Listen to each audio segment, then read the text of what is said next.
7 individu warga Filipina dan seorang lelaki tempatan ditahan bahagian Counter Terrorism Cawangan Khas Polis Diraja Malaysia PDRM dipercayai terbabit dengan kumpulan pengganas dalam serbuan berasingan di Putrajaya dan Sabah antara 30 Oktober hingga 12 November lalu. Ketua Polis Negara Tan Sri Muhammad Fuzi Harun berkata tangkapan pertama dilakukan pada 30 Oktober di Putrajaya membabitkan seorang lelaki tempatan berusia 38 tahun yang bekerja sebagai ejen menjual jongkong emas.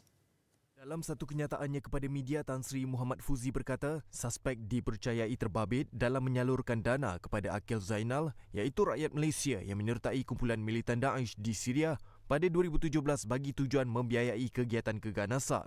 Pada 1 November lalu, 3 suspek warga Filipina yang bekerja sebagai buruh berusia antara 27 hingga 51 tahun ditahan di Tenem, Sabah. Semua suspek menganggotai kumpulan Abu Sayyaf yang terbabit dalam kegiatan penculikan untuk mendapatkan wang tebusan di selatan Filipina dan Sabah. Seorang daripada suspek berusia 34 tahun mempunyai kemahiran dalam menghasilkan senjata api bagi kegunaan kumpulan itu. Tangkapan ketiga dibuat pada 8 November lalu di Ranau, Sabah membabitkan 2 suspek warga Filipina berusia 35 tahun dan 46 tahun yang masing-masing bekerja sebagai buruh dan juruteknik.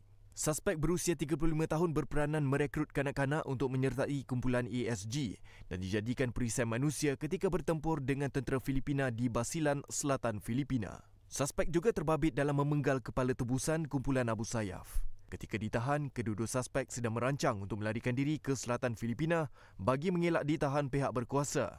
Tangkapan keempat pada 10 November lalu, seorang suspek warga Filipina berusia 30 tahun bekerja sebagai tukang besi ditahan di Kinarut, Sabah. Suspek adalah antara komander kumpulan Abu Sayyaf yang juga orang kanan kepada Furuji Indama, pemimpin kanan kumpulan Abu Sayyaf. Tangkapan kelima pula dilakukan pada 12 November lalu di Tenem, Sabah, membabitkan seorang peniaga pasar malam warga Filipina berusia 60 tahun. Semua ditahan kerana disyaki melakukan kesalahan berkaitan dengan keganasan, Kanun Keseksaan Akta 574 dan akan disiasat mengikut prosedur di bawah Akta Kesalahan Keselamatan Langkah-Langkah Khas 2012 Akta 747.